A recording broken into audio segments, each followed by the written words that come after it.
Today on Dr. Phil. One of the most shocking headlines in decades. 4 adults held captive, starved in a basement in Philadelphia. One was chained to a boiler. These are the most hideous things that I have ever seen. My exclusive interview with the alleged ringleader's son and brother. I was a victim of Linda. She shoved me inside of an oven. Plus the tour inside the House of Horrors. And this is the room where they were at. And from a basement of horrors to this upscale suburban home. It was a house of torture for 2 16-year-old twins who were beaten, starved, and locked in a room, according to the police. The neighbor would hear screaming, crying for mercy. These twins were disturbingly thin.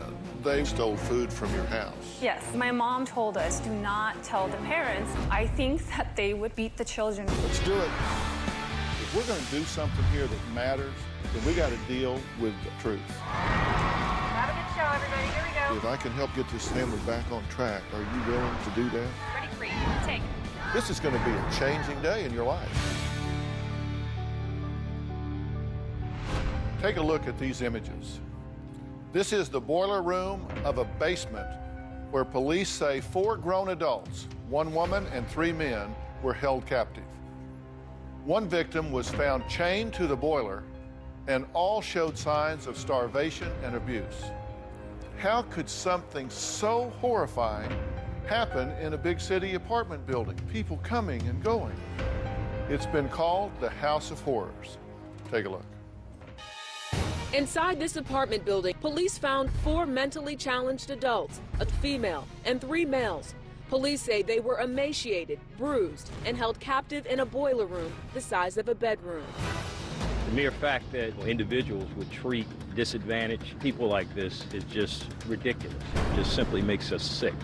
Officials say it was a handyman for the apartment building who discovered the handicapped adult Saturday morning living in deplorable conditions.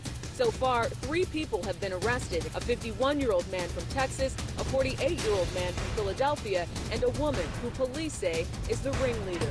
We're just glad that we found these people when we did. The investigators suspect the abuse went far beyond the sub-basement. They brought in 8 children and 4 adults. Police now believe 3 of the 4 victims may have been held for as long as 6 years. The suspects pocketing their Social Security earnings. That was real dirty of you. That was wrong. 41-year-old Derwin McLemire is the one police found chained to a boiler. Tamara Breeden and Herbert Knowles were also there. They say 50-year-old Linda Weston did this to them. She hit me with a bat in my head, and all this was all bleeding and everything. And she did this to me, too. Linda Weston, hit me with a bat.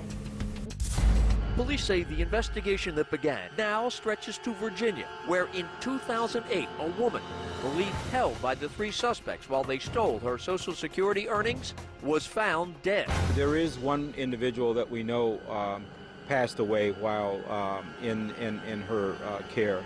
Meanwhile, sources say before the victims were allegedly imprisoned here, they were kept in the attic of a home in Killeen, Texas, where one of the victims, Tamara Breeden, has told investigators she gave birth to a baby girl. After they moved to this home in West Palm Beach, Breeden, sources say, has told officers she gave birth to a boy. The sources indicate there are no records she received any medical or hospital care during either pregnancy or birth. Alleged ringleader Linda Weston, police say, is suspected of changing the names of both of Breeden's children in order to receive financial benefits. Police Commissioner Ramsey says getting proper care for Breeden's 2 children and finding any others still missing are top priorities of the growing investigation. Well, joining us via satellite from Philadelphia in front of the House of Horrors is CBS 3 Eyewitness News reporter Walt Hunter. I'd like to know the latest. I understand there was a hearing which was the first appearance for the suspects in this case. What took place? Preliminary mental competency hearing, Dr. Phil. It does appear at this point that one of the suspects, the main suspect, the alleged ringleader, Linda Weston, most likely will have to undergo a psychiatric evaluation. 2 male alleged accomplices, perhaps not. Everything is going to be moving forward now toward a preliminary hearing date in December.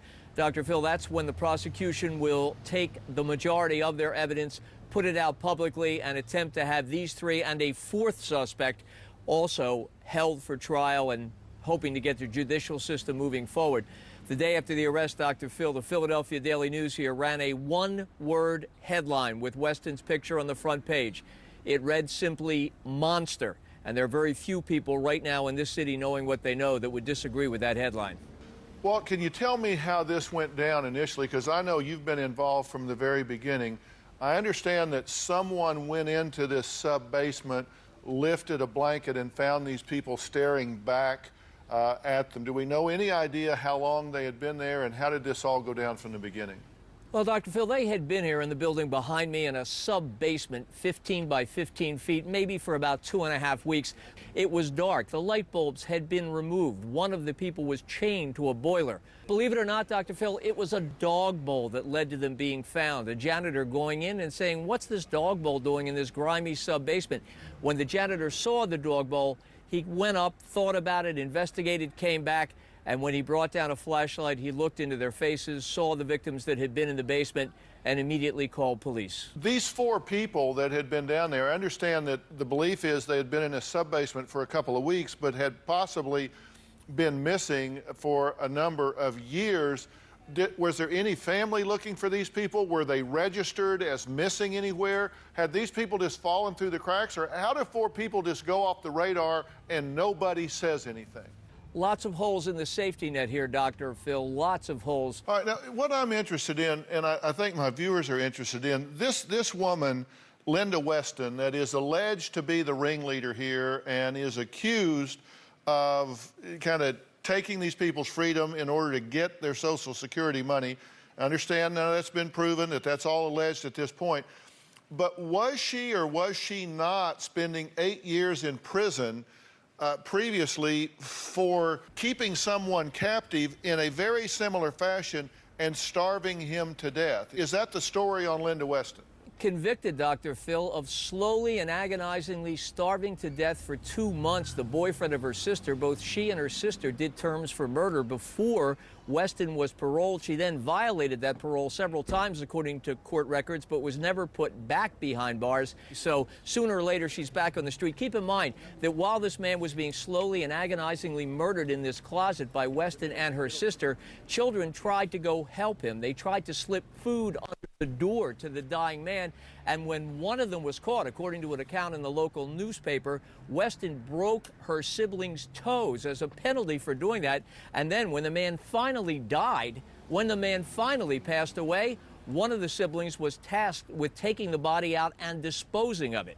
That was the beginning of the horrors, and they're horrors that appear to continue right through this day, and there are horrors that we don't even know about yet. Well, I tell you what, we actually have Linda Weston's brother, Josh, and one of her sons, Robert, involved in today's show. We're going to look at a piece of tape where they describe this reign of terror that started over 30 years ago.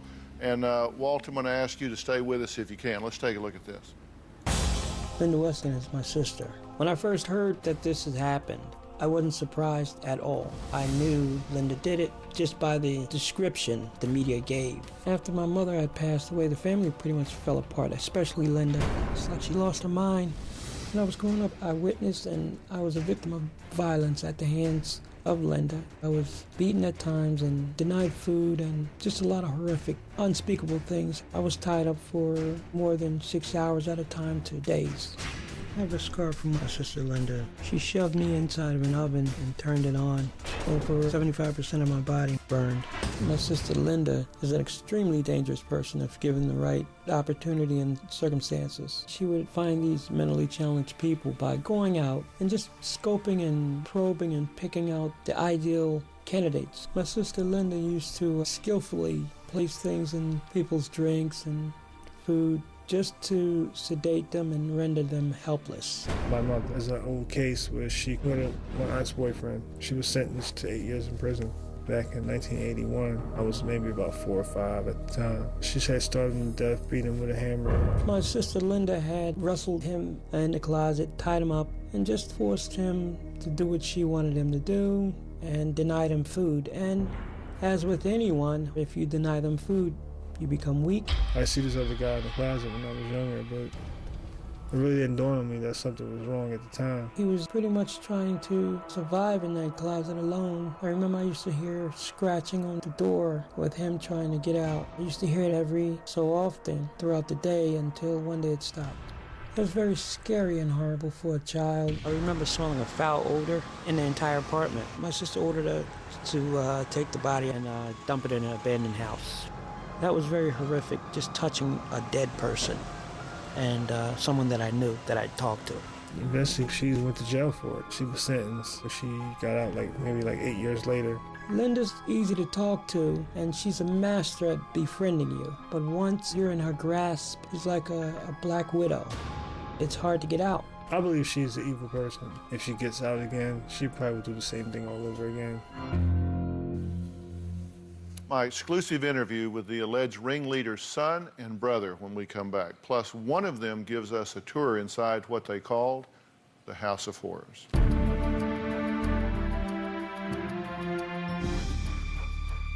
This is the room where they were at. It's kind of creepy. It's not a living condition that a person should be in. As I was standing here, they were just coming up. The police had them at gunpoint. Nobody knew who they were. They looked homeless. Nobody never knew they were down there.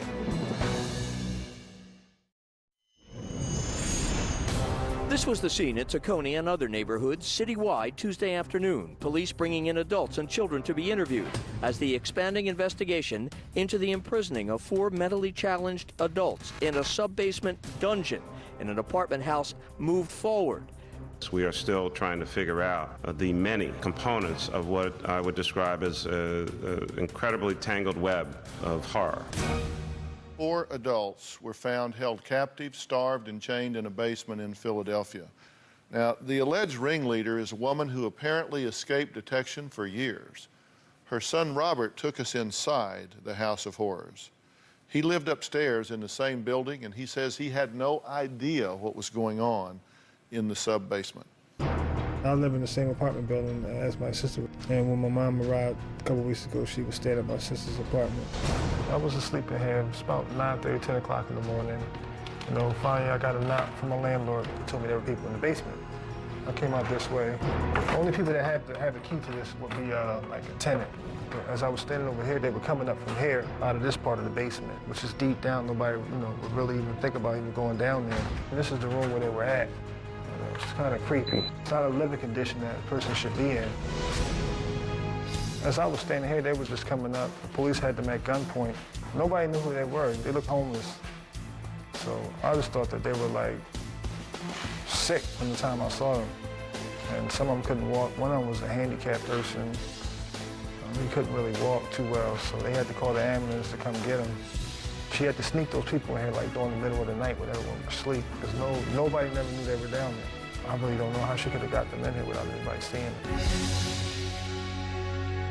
Well, joining us via satellite in an exclusive interview is Linda's brother and one of her sons. Now, out of fear of Linda's wrath and not knowing who all could be involved and who might be watching, they've asked us not to use their real names.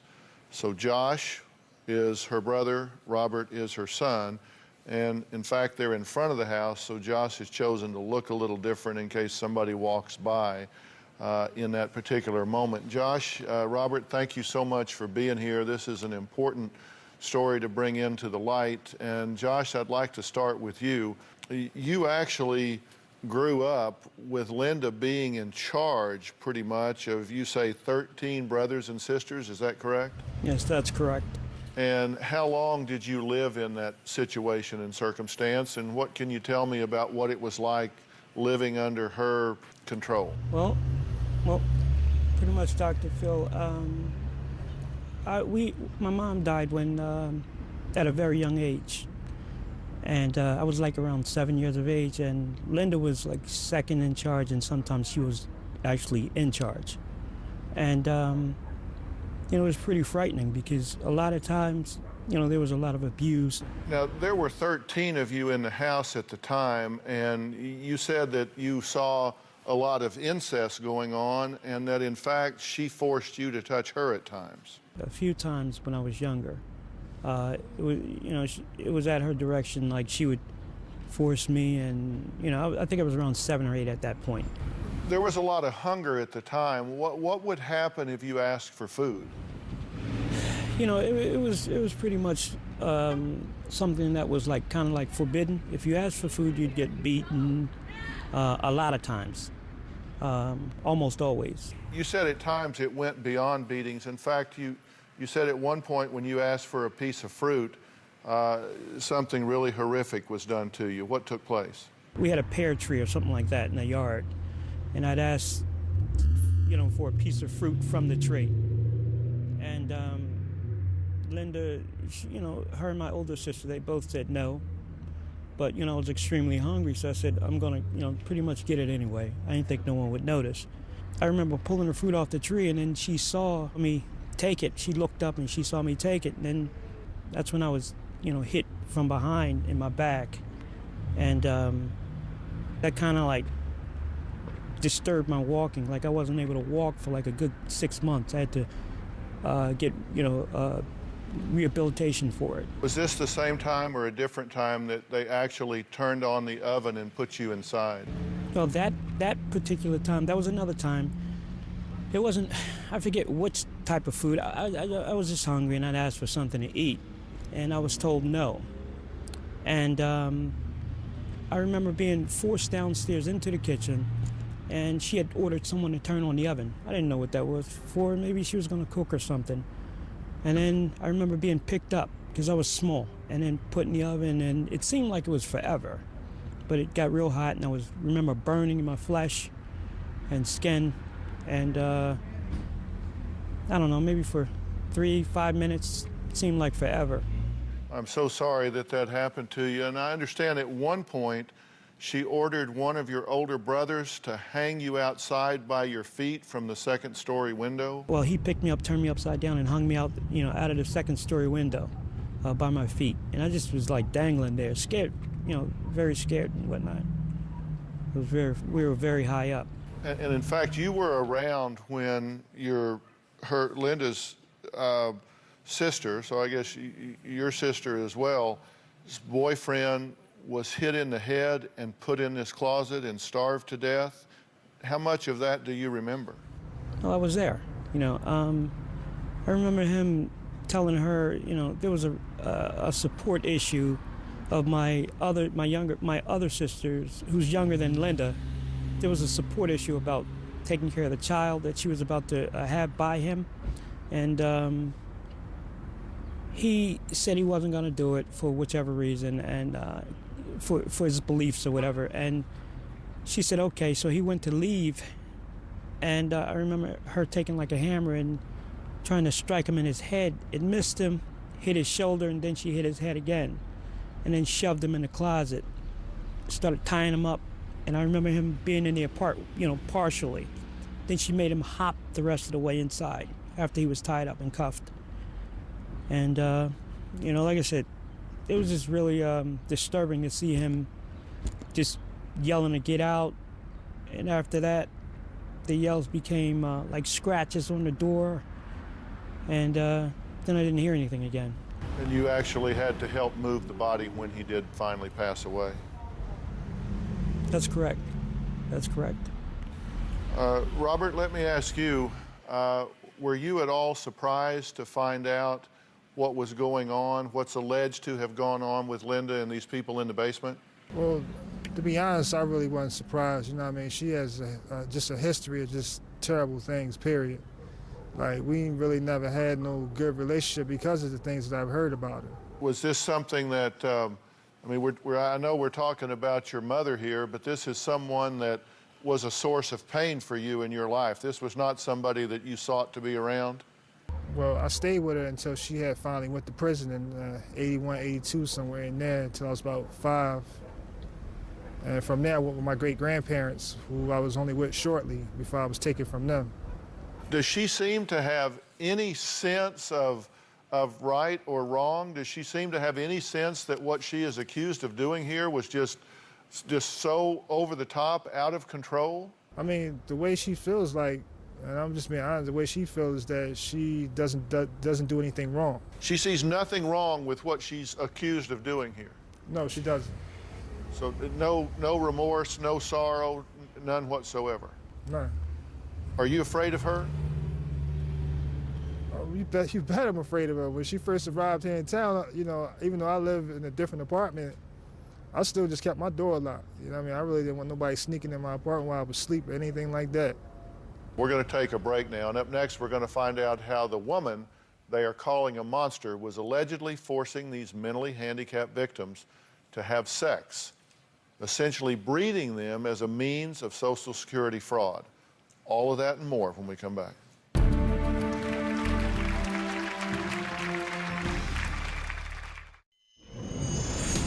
Of the 4 victims spoke to me about what they experienced during that 2-week ordeal in the basement. She hit me with a bat in my head, and all this was all bleeding and everything. And she did this to me, so hit me with a bat.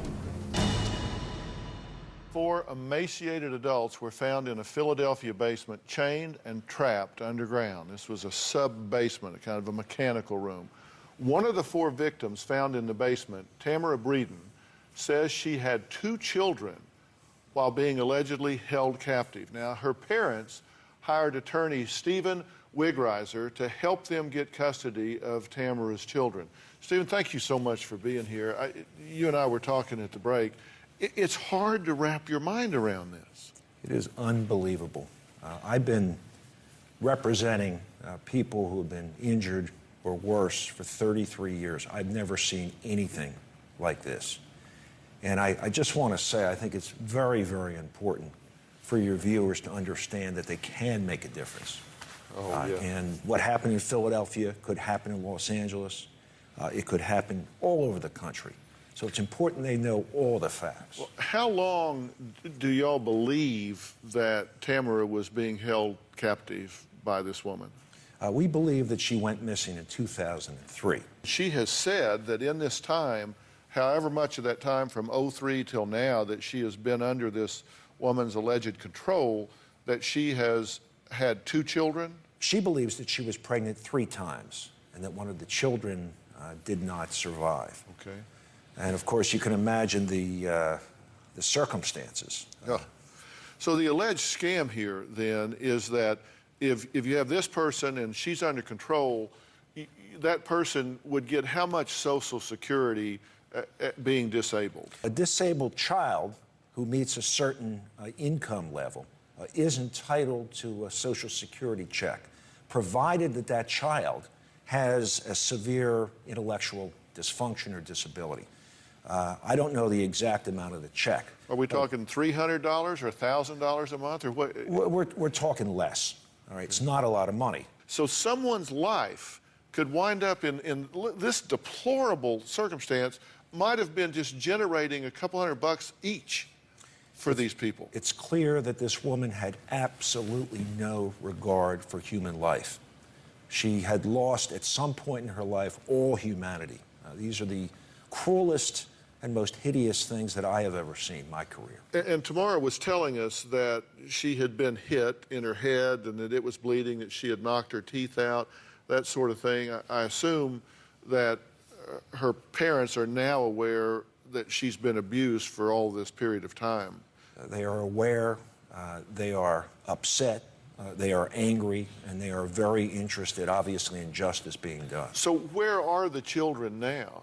I don't know where they found them. And the numbers of children have varied to between 10 and 4. So we just don't know at this point. Yeah, number of children between 10 and 4. Now, Walt, if you can add to us here in our conversation, I understand that Linda had a niece, Beatrice, who's 19, that has been missing since she was 8. Has she been found as part of this process as well? Yes, Beatrice has been found, Dr. Phil, but it was a horrifying set of findings. When the young woman was recovered along with some 8 or 9 other children and teenagers last Tuesday, she showed signs of simply horrifying abuse.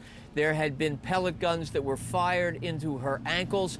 Police also said that heated spoons, red-hot spoons, were applied to her flesh to cause a whole series of burns. She was malnourished, and as she sat in the headquarters of the Northeast Detective Division here, Police officers who went over said she was almost frightened of everyone who even walked up to her. She was afraid to talk, and shortly after that, she stopped talking, and it has been a long effort over the last few days by police, specially trained social service workers, simply to get Beatrice to begin telling about the stories. And Dr. Phil, believe it or not, in the building behind me, even as they were finding the 4 mentally challenged adults, the one of whom was chained down, this young woman, Beatrice, was being hidden in a closet upstairs, even as that was happening, and then was hustled away, only to be found a few days later. So, Stephen, what we know is we've got these 4 that were found there. Right. Then we have Beatrice, which was found upstairs. We've got Benita Rodriguez, which was also found. Now you're saying that Tamara had 2 children, and Walt is saying was found with 8 or 9 other children or teenagers. So now, we're getting up into the mid-teens. I mean, obviously, this alleged ring goes beyond what we know now. Yeah, I think the numbers are going to increase as the investigation goes forward. And keep in mind that this was a multi-state crime. We know that Weston did her ugly business in Florida and in Texas, Virginia. And in Virginia as well. So it stands to reason that the numbers are going to increase. We got to take a break. Up next, what's going to happen to Linda and her alleged associates, and what Robert and Josh want to see happen to Linda as well when we come back.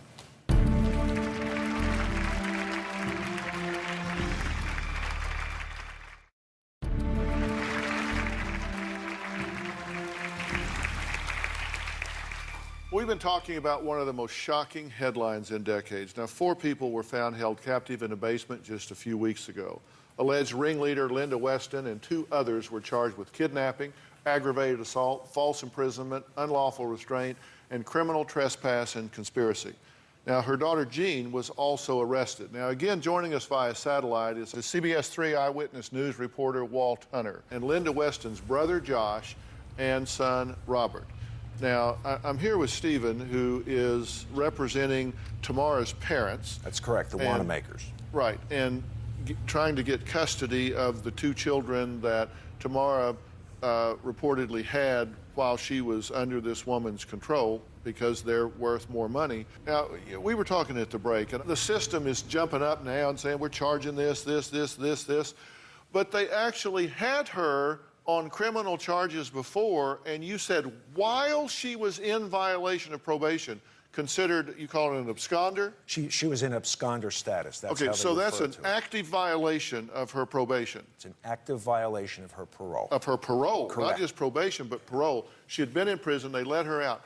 While she is in active violation, she goes into family court and gets awarded these children's custody. She goes into family court and gets custody of the kids who she lost when she went to prison for starving this poor man to death. And from what I understand, and that transcript's certainly going to be hot property in Philadelphia, not one mention of her murder conviction came up during that proceeding. So the judge made the decision that he felt was best, but he can only make his decision based upon the information that's provided to him by the Department of Human Services. Well, Robin and I have often talked about on this show, when we talk about foster care, is that there is a lack of communication between the criminal court system and the family court system, oftentimes not knowing what's going on in the other. And if somebody doesn't bring it up, how can they know? I mean, it's not the judge's fault. Now, Josh, Robert, I'm really interested in hearing from you guys. What do you want to see happen to Linda here? What do you think should happen? Pretty much, I think she needs help, for one thing. I think she should get the much-needed help that she's been, needing for a long time. I personally don't think that she needs to be set free, ever. I just think she needs, lifelong help. You think she needs help and should not be released. Robert, what do you want to see happen to her? I don't think that she should ever get out, to be honest with you. Just going to prison is not really going to do any justice for her, you know what I mean? And the best thing I could say for her is maybe she needs to go to, she needs psychiatric help. Actually someone who can, get inside her head, find out, what happened. Well, clearly that's true, and I'm all for helping people, but I'm also aware that there are certain people in this world. I've not met this woman. I've not evaluated her. I can't put this label on her. But I will tell you there are certain people in this world that have psychopathic or antisocial personalities, and they just don't feel remorse. They don't have a capacity for empathy, and their likelihood of being helped and making a significant change is very little. Now, Josh, you say you're still, and I think very understandably, struggling with trust issues. I mean, how do you ever trust anybody is your question. Yeah, that is correct. I've learned to block a lot of things up. I call them blocking techniques as I was growing up, and to deal with my issues, of trust. If I can learn not just to block, but to deal with my trust issues this time, versus something like that, because I trusted Linda because she was my older sister, and it didn't pan out well.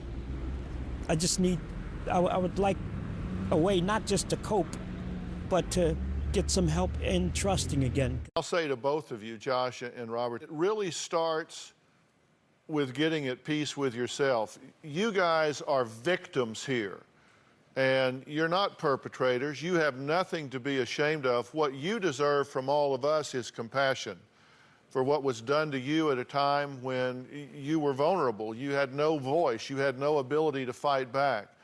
And I think it is so courageous that you two men are here today to speak up and say what you're saying about this. And, it starts with claiming the right for each of you to be treated with dignity and respect. And you say, how do you trust somebody? How do you let somebody in? It starts with saying, people are going to earn the right to be in my life. They're going to earn the right to be in my space. If they treat me with dignity and respect, then they're permitted to be in that space. And if they don't, I'm gone in a flash. I'm gone in a heartbeat, because the key tool of an abuser is isolation. In order for an abuser to abuse, they have to isolate their victim. They got to cut them off from friends, family, church members, authorities, anybody that could balance the power. They have to cut them away from them. And the two of you need to say, look, I'm going to meet people first in a real public arena. I'm not going to get private with somebody. I'm not going to let somebody get close to me until they've shown me that they've earned the right to do so. And that's not going to be an easy journey for the two of you, but I am so proud that you are standing up and taking a position that what was done to you is wrong. What is allegedly being done by her now is wrong, and I just applaud you, and all of us do, for having the courage to be here and talk about this. So, thank you. Walt, I want to thank you. Walt, I want to thank Josh and Robert. We'll continue to follow this case as it unfolds. Stephen, thank you for being here and talking about this. Up next, we're going to look at another shocking headline. 16-year-old twins found beaten and starved. Stephen was saying earlier that our viewers need to understand that we can make a difference, that this can happen there, it can happen here. Case in point, because it certainly did happen, much different location. We'll be right back.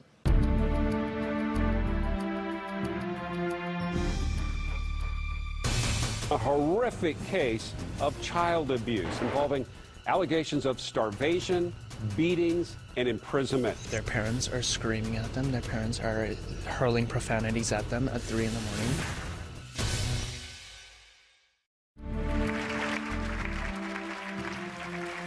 Shocking headlines broke just a few weeks ago. From a house of horrors in Philadelphia to now another house, but this time on the West Coast. It looked upscale and normal on the outside, but on the inside, police say it was a house of torture for two 16-year-old twins. Now, according to authorities, they were locked in a room and practically starved. In fact, they were often beaten if they tried to get something to eat. A mother and current husband accused in a shocking child abuse case out of Vancouver involving 2 adopted twins and 4 other children.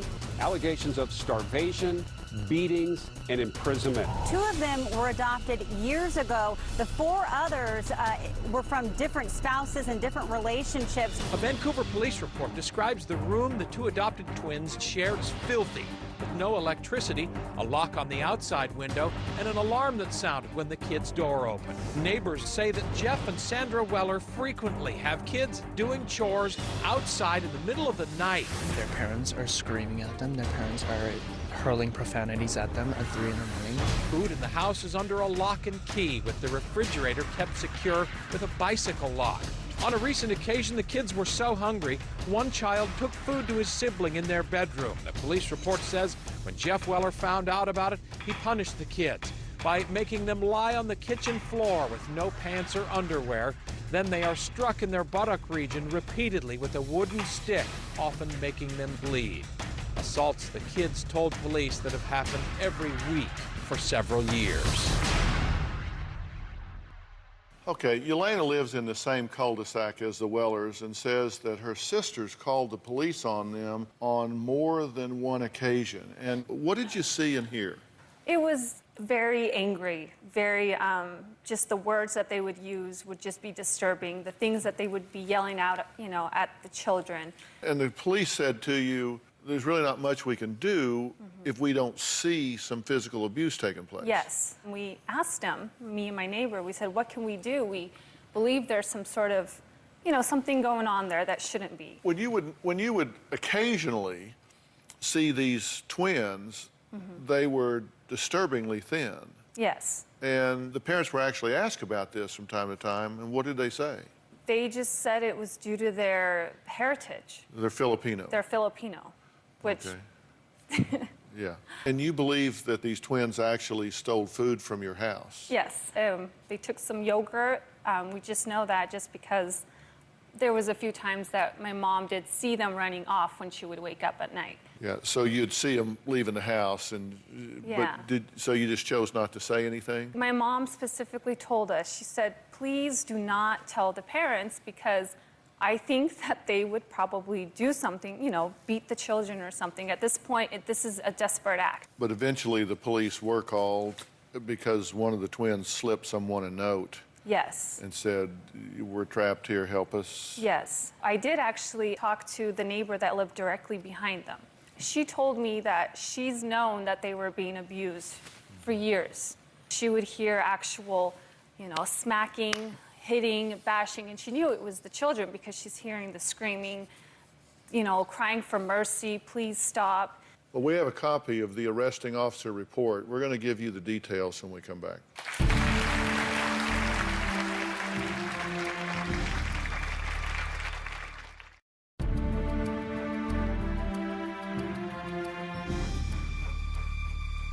Well, we've been talking to Yelena, the neighbor of 16-year-old twins who were beaten, starved, and locked in a room by their adoptive parents, according to the police.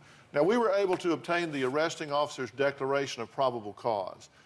And here are some of the highlights. The officers learned that Sandra and Jeff Weller were caregivers and guardians of 16-year-old twins adopted by Sandra in California at 2 years old. These twins were interviewed separately and gave the same story. The home has been under lock and key. They are fed small amounts of food on an average of once a day. When I say lock and key, doorknobs were taken off of their room where there was no electricity. If they were caught stealing food, their punishment, they both had to lie on the kitchen floor with no pants or underwear, get struck with a wooden stick, which often made them bleed. Now, the husband administered, but the wife supervised the punishments. And this happened at least once a week and has occurred for several years. And these twins were not allowed to interact with other family members here.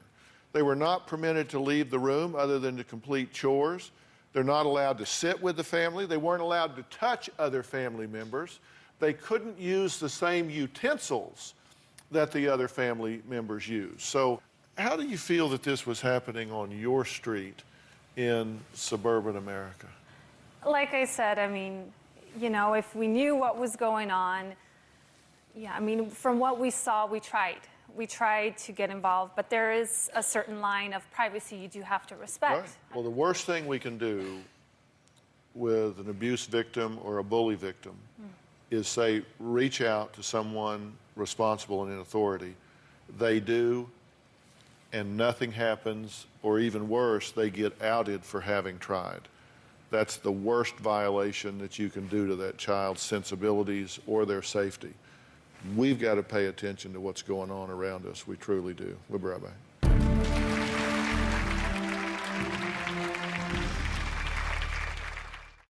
Well, today's show has been a subject matter that's not easy to talk about. I want to thank all of my guests that have helped us have this, what I think is an important dialogue.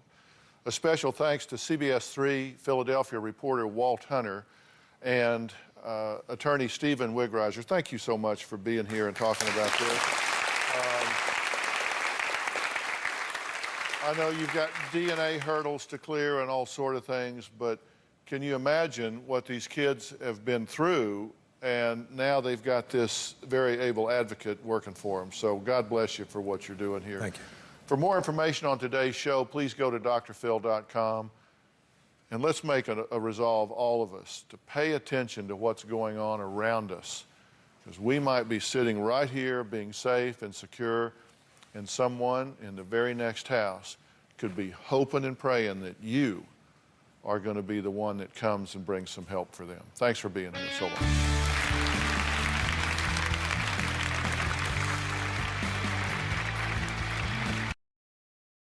Bounce, bounce, all the girlies bounce. Take 'em to my house, turn the party out. Bounce, bounce, bounce, all the girlies bounce. Take 'em to my house, turn the party out. You warned me 1,000 times, memories can kill ya, but I didn't hear ya. I thought that I could fly, but woke up on the asphalt. I swear there was the last time. I've always been naive, call it.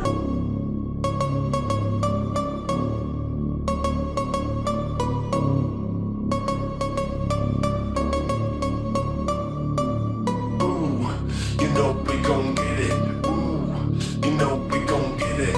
Ooh, you know we gon' get it. Every day and night, that's right. Ooh, you know we gon' get it. Ooh, you know we gon' get it. Ooh, you know we gon' get it. Every day and night.